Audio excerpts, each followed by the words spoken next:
Hello and welcome to episode 22 of Board Game Blitz, a proud member of the Dice Tower Network and a podcast about all things board games that you can listen to in less time than it takes to read through the rulebook to that awesome new game everyone is raving about.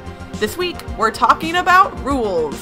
First, we discuss some games we've played recently, like The Pursuit of Happiness, Cottage Garden, and Starving Artists. We have a discussion about rules in games, rule books, rules mistakes, and a whole bunch of other things related to rules. And finally, we dive into the etymology of the word cheat. And now, here are your hosts, Ambie, Cassadi, and me, Crystal. Oh my gosh, guys. So, I know technically we're recording this, in the past, but today, as in the day this episode releases, we are all in Las Vegas for Meeplecon! Yay! Yay! The con starts tomorrow, Friday, and everybody should send me, Crystal, nice messages on Twitter because I'm probably stressing out about it as we speak. Yeah, super excited to meet in person. Yeah, this will be the first time that the three of us have ever been together, and that is super exciting. And we're working on a really cool super secret project during Meeplecon that we're not telling everybody about yet, but it's going to be the best thing ever. Yep. So expect to see some cool stuff from us this weekend on social media, assuming you are listening to this episode about when it releases. And if you happen to be in Las Vegas at Meeplecon, which could be, who knows, a couple of you at least, make sure to stop by and say hi. We might even have, this is not a guarantee yet because me, Crystal, has not quite gotten on the ball, but we might have badge ribbons for fans of the podcast. So if you're there, make sure you come find us and get one of those.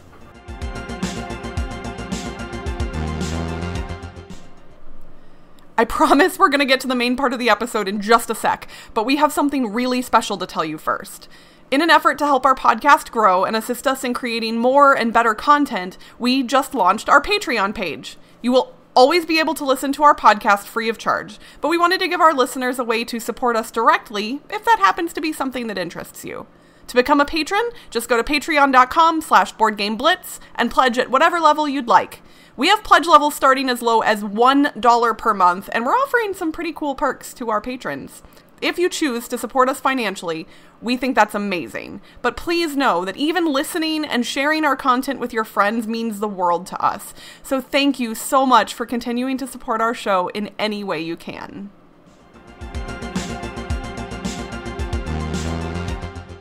I got to play a lot of games at BlitzCon recently, but one of them that I really liked was The Pursuit of Happiness, which is a 2015 game published by Stronghold Games. It's actually originally published by Artipia Games, but brought to America by Stronghold Games. And Crystal actually brought it and showed it to me. Woohoo! I think Crystal's mentioned it on the podcast before, but it's a really thematic action selection game where it's basically like the game of life, but more of a game.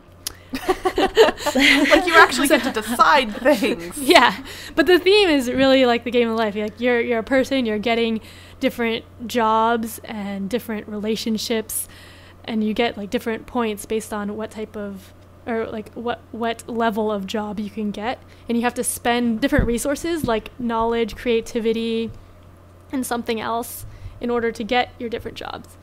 And I was actually trying to go for this life goal of being a hoarder, which means you get a bunch of items. So I bought a bunch of items.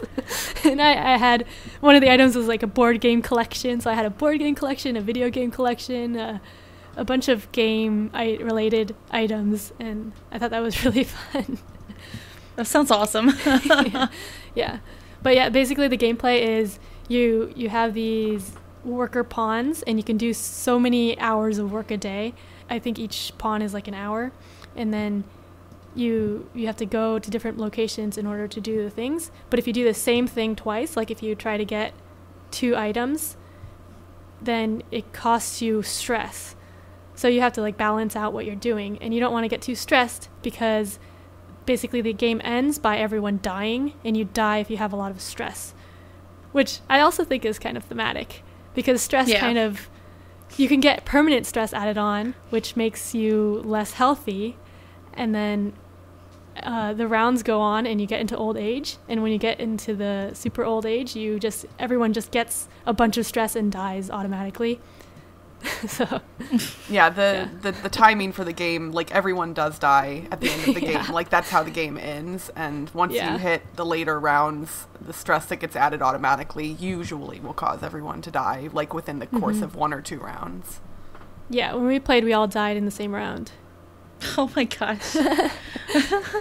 It's pretty common for that to happen because it's difficult to reduce your permanent stress level within the game. So, but yeah, like Ambie said, it's super thematic, like way more so than you kind of expect going in, especially because while it's a cool, colorful board, like there isn't like a ton of like art or anything on the board itself, but the mechanics are tied in a way that really makes them feel what you're doing makes sense. Yeah. And each card you get also kind of makes sense. Like, the board game collection gave you creativity and, like, happiness or something, which kind of makes sense, I think.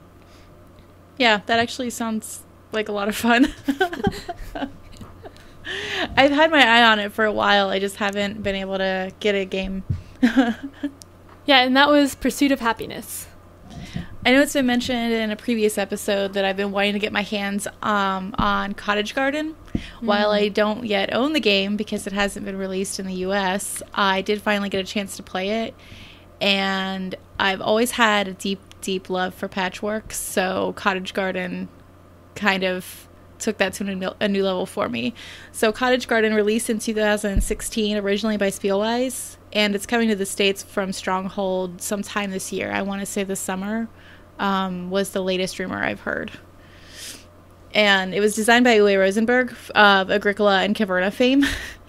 And I'm starting to learn, I think, that he may be my favorite designer now.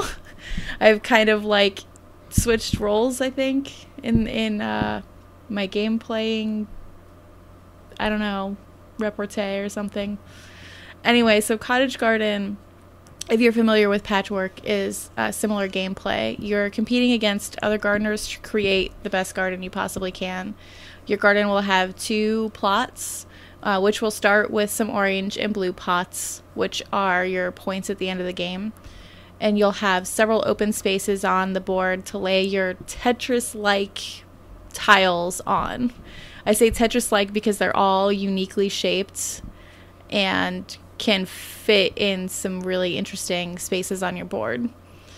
Each person is going to take turns choosing a tile from the nursery based on where the gardener is where you'll be able to select from. So the gardener like moves around and you get to choose which tiles to select from the path that he's in, I guess.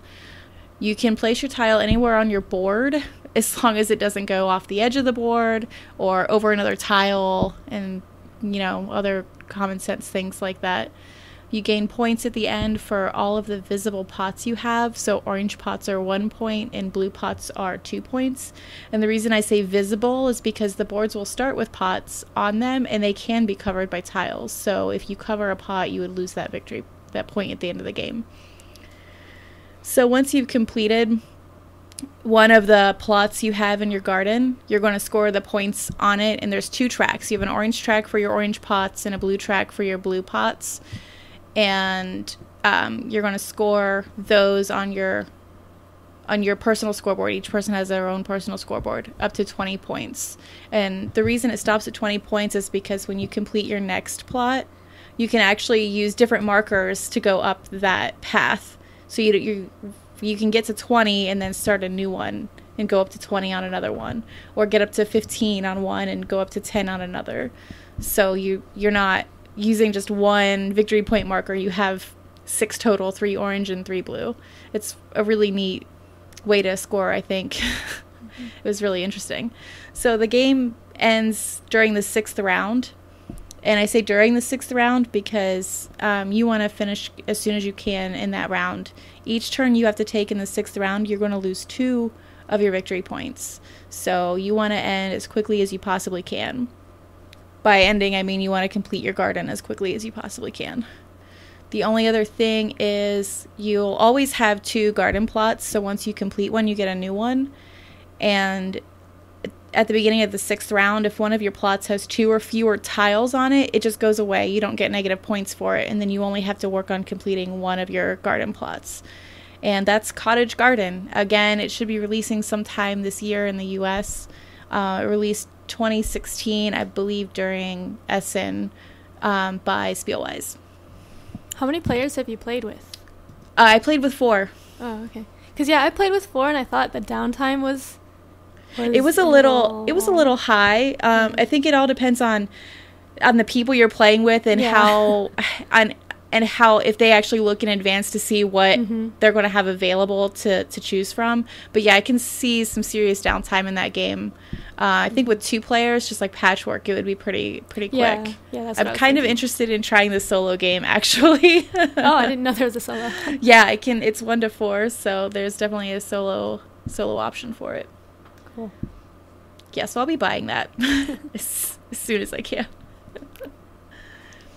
Anyone who follows me specifically on Twitter or Facebook or has been seeing my screenshots of my recently played games will know that I've been playing a lot of Starving Artists, which is a game that just released in 2017. It was originally on Kickstarter in 2016, and it is from Fairway 3 Games. And in Starving Artists, everyone is a starving artist working to complete paintings to keep themselves fed and to earn victory points to try and win the game. Every round, everyone's nutrition level drops, and the highest it can ever go is 5, so you kind of always feel that pressure of, oh my gosh, I'm about to starve throughout the entire game, which is interesting. Players get to purchase paintings from the market and then acquire paint cubes via working, and then they paint those cubes onto the paintings in front of them, and once they complete paintings, they get to up their nutrition level and get more paint. So it's kind of a nice little engine. You complete a painting to get more paint, to complete another painting to get more paint, etc., etc. And depending on the number of players, players can win by either completing a certain number of paintings or by getting a certain number of victory points. And different paintings have different levels of victory points that you can earn. Some of them as little as 0, and some of them as much as, I want to say 3 might be the most that you can get, but I don't know if there's any higher than that. I was immediately enamored with this game when I saw it on Kickstarter last year, and I didn't back many games on Kickstarter last year. In fact, I think the only other games I backed were expansions to existing games that I already owned. I think this might have been the only brand new game I backed in all of 2016, and I am very happy that I did, because it is beautiful. All of the art in the game is actual, like, famous works of art, or art that was submitted by people during the Kickstarter campaign.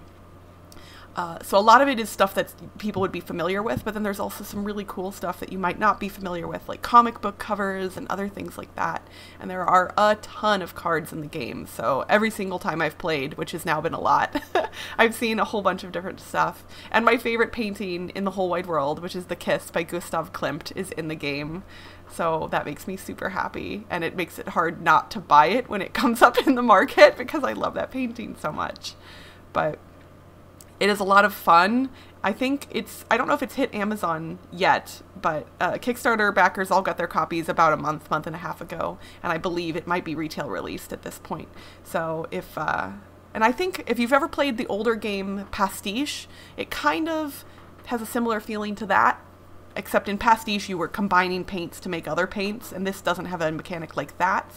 But if you like art or creating artwork as a theme, this is definitely one that you need to look up, and I cannot recommend it highly enough. In fact, this game has potentially inspired me to make my very first either rules video or review video for our YouTube channel. I haven't done that yet. Yay. And I know. I like this game so much that I want to make more stuff about it because it's just wonderful. So that is Starving Artists. Yeah, I thought that was really fun. We played it at BlitzCon, and the theme shone through really well too. Like, you felt like you were starving all the time, and you had to keep painting in order to get enough food to survive. It was great. Yeah.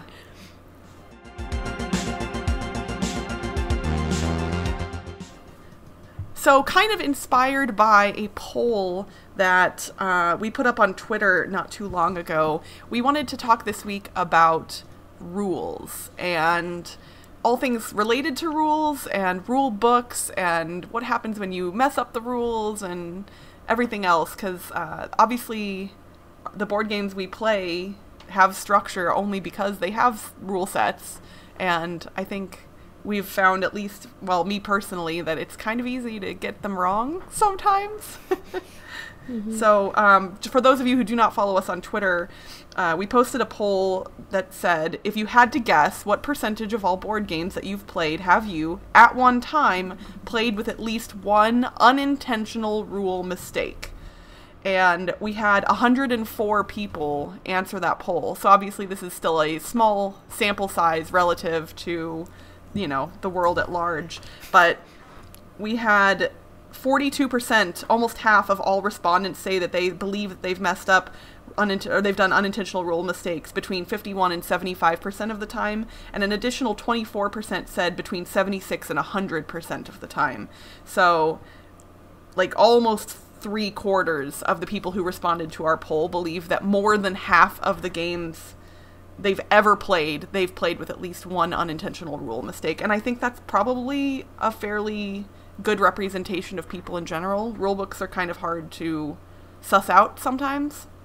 A lot of the games I play, I think we mess up a couple of rules at the beginning, the first time we play, and then we go back, look up FAQs, reread the rulebook or something, and then like, oh, that's what we messed up. So it's easier to tell what you've messed up and to learn the rules after you've played it, I think. But one game that we played the wrong rule for a long time that shouldn't be hard to learn is No Thanks, which is a really quick card game. And you're basically either taking a card or saying no thanks and putting a token on it, and you don't want a high score, and each card gives you a point or something, or the point of the cards. But basically when you take the card, the same person who took the card is supposed to turn over the next card, but we were playing like the next person goes. And we actually didn't figure this out until we heard on the Dice Tower that Tom had been playing the same rule wrong the same way, and Eric was like making fun of him for it. And then so I heard that, I'm like, oh, what? We've been playing that wrong too. So yeah, even simple games, you can get rules wrong. I honestly think it's easier to misinterpret rules in what appears to be a simpler game, because you're not looking as deep into the rules as you would for something that you know is going to be deep. Yeah, and I guess you won't be rereading the rulebook after the first play because you assume that was it, right? Yeah. That's definitely a problem I have, because my favorite way to learn a game is to have somebody else teach it to me rather than reading the rulebook. So I have run into the problem in the past where I'll be introduced to a game by someone else. I'll like it and either purchase it or play it again later, and then I'll begin teaching it. But I've found that I've taught games without ever having read the rule book before myself, technically. Wow. Like, obviously, like, I'll glance at it and I'll use it as a reference, but usually once I've been taught a game, I think I somehow feel like I'm all of a sudden a magical expert on it, which is not the case. And I learned this very clearly recently, and the reason I put up the Twitter poll on our Twitter account was because at BlitzCon, I played at least three games with the wrong rules. And admittedly, and so Order of the Gilded Compass, which I think I've talked about before on the show, but I know I've mentioned at least, we were playing with a rule wrong that changed things pretty significantly. Starving Artists, we were kind of playing wrong because we were instead of doing one action in the morning and one action in the afternoon, we were doing all of our actions all at once. But luckily, the designer is super friendly and wonderful on Twitter and helped me figure out what I was doing wrong. And then we played an epic game of Battlestar Galactica, which admittedly, we used all 3 expansions for that. So this was definitely not a case of simplicity getting in the way. We had a ton of stuff going on, and we missed one rule throughout the entire game that was it was a pretty big hindrance to the Cylons. Sorry, Ambie.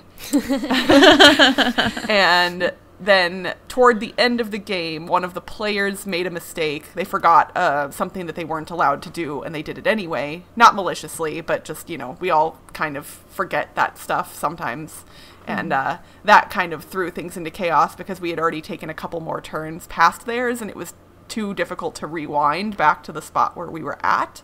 But luckily, the game as a whole was so epic and amazing that, like, even the mistakes didn't really ruin the experience for us. Yeah. Oh, I have a fun Netrunner story about rules. I had picked up Netrunner to play with the boyfriend, and I was sitting down and reading the rules and watching how to play videos and doing all this stuff because I have to be able to teach him the game because otherwise it's just not going to get played. So after I did all that, I actually played with a friend of mine who has played the game a handful of times, knew the rules better than I did and everything like that. And we're playing. And we get halfway through the game, and I'm like, shouldn't it be like this instead of like that? And he's like, no, it's totally like this. So then, like, 2 days later, he reread the rules, and he's like, yeah, you should have won that game. I was like, dang it. Wow. Needless to say, my boyfriend and I have still not played Netrunner. And that was 2 years ago, maybe? Oh. We should put up a countdown. Netrunner Watch 2017. It's getting traded away, so it doesn't even matter at this point. Womp womp. Sorry, Netrunner. Kingdom Builder is one of the more simple games that I love. It's in my top 10 games of all time currently still, and a lot of the first times I played that game, we played with a scoring rule wrong. I don't know how it's what's baffling to me is how you mess up some rules. Like so in Kingdom Builder, when you place settlements next to castles, for each castle you have settlements next to, you get 3 points at the end of the game. But somehow when we played it originally, which again, now this one was me, I think that I used the rule book originally, so this is all me. Nobody else caused this one. We were playing with each settlement next to a castle got you 3 points. So toward the beginning of games, in our early playthroughs, people were like clamoring to put as many settlements around each castle as they could.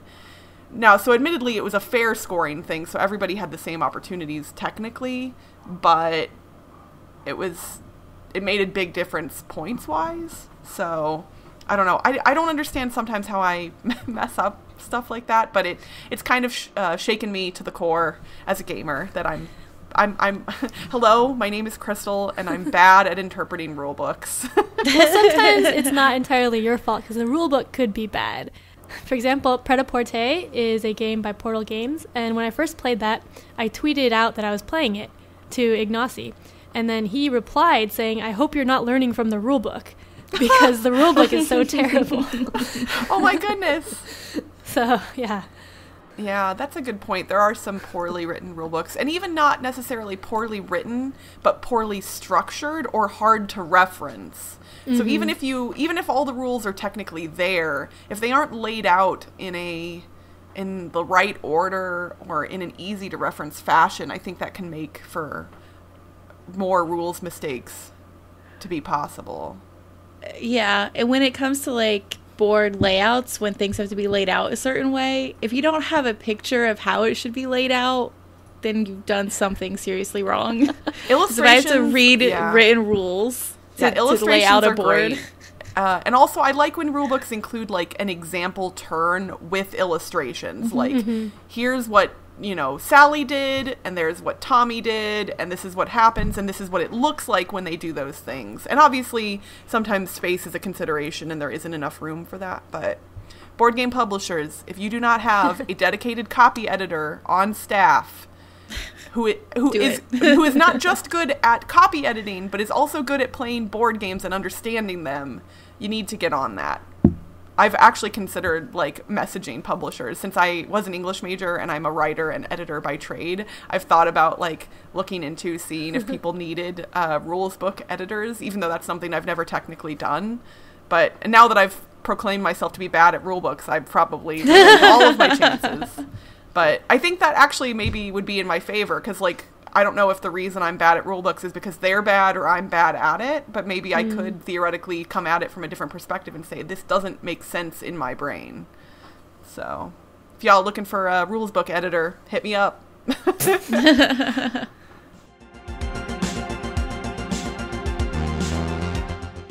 For this week's etymology segment, since we already examined the origins of the word rule back in episode 9, this week we're going to look at a word related to breaking the rules. Cheat. Both the noun and verb forms of the word cheat came about in the late 14th or mid-15th century. Cheat was a shortening of the Old French escheat, which was a legal term regarding how property would be turned over to the state when its owner dies without heirs.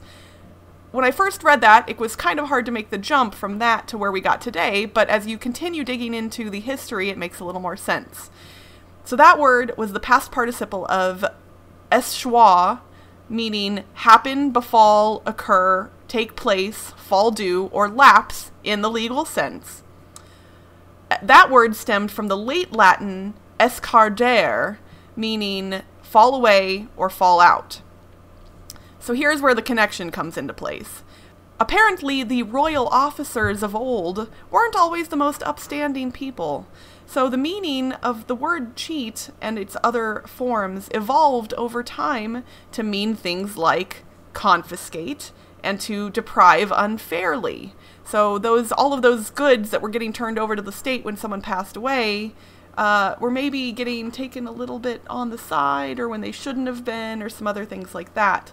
So cheat's meaning of a deceptive act came about in the 1640s, and in the 1660s it was also used to refer to a swindler. So obviously I know all of you listening to our podcast would never cheat at a game, but in case you do run into a vagabond someday who does decide to cheat at a game, you should explain to him the origins of the word cheat and why he shouldn't do it.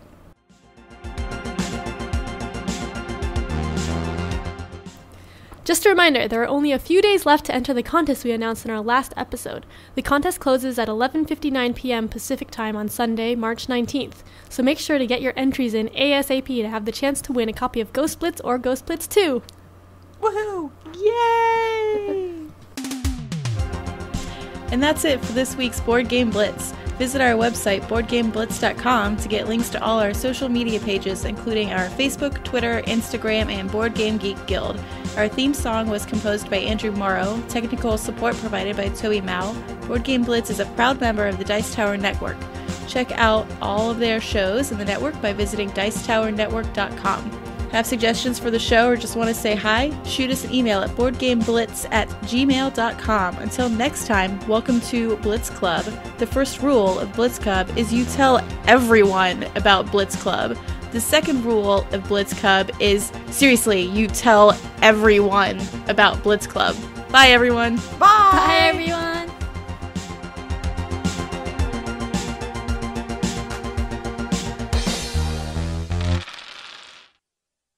Which is a really quick card game.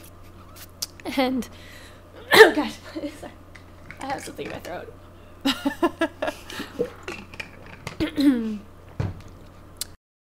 And that's it for this week's episode of Board Game Blitz. Visit our website, boardgameblitz.com. Oh, shit, hold on. Oh, no, never mind. It is in there. I shouldn't have stopped you. I'm sorry. I got paranoid. I'm sorry. I got paranoid that I didn't have the Dice Tower Network stuff in there, but I do. It's there. I'm sorry. All right, start over. And that's it for this week's Board Game... Let's try again. That's a blooper-worthy one right there. I think we have a few bloopers.